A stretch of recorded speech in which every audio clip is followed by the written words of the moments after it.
आप सभी संत समाज को साहेब सतनाम। आज का विषय है सदगुरु घासीदास बाबा जी का द्वितीय सिद्धांत, मूर्ति पूजा जैन करम।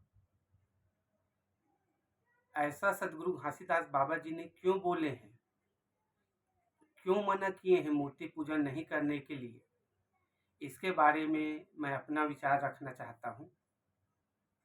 मेरे विचार से मूर्ति पूजा करने के लिए मना इसलिए किए हैं क्योंकि सदगुरु घासीदास बाबा जी ने सतनाम का मार्ग बताए हैं, सतनाम को पाने का मार्ग बताए हैं।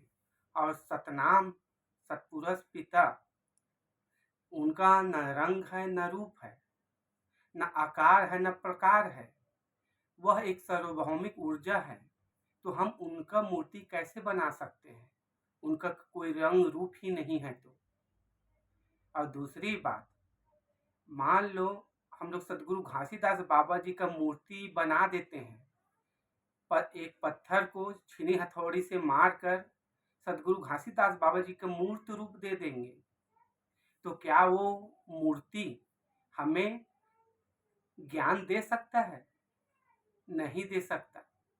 मूर्ति ना बोल सकता है, न सुन सकता है, न चल सकता है, न फिर सकता है, न हिल सकता है, न डुल सकता है, न खा सकता है, न पी सकता है। तो हमें ज्ञान कैसे देगा? नहीं दे सकता ज्ञान, इसलिए मना किए हैं। और कई लोग बोलते हैं कि जैत खाम भी सीमेंट छड़ का ही होता है या लकड़ी का होता है, तो उनका पूजा क्यों करते हैं? तो इस पर भी मेरा विचार है, सदगुरु घासीदास बाबा जी जैत खाम को, सतनाम को जानने के लिए गड़ाए थे, न कि पूजा करने के लिए।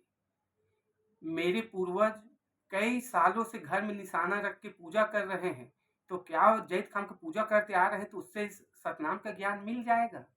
नहीं, बल्कि जैत खाम का जो चबूतरा है, 21 हाथ का खंभा है, 3 हुक है, 5 हाथ का डंडा है, चकोर का झंडा, चकोर का जो सादा झंडा है, वो उसका पूजा करने के लिए नहीं, बल्कि इनके भेद को समझना है।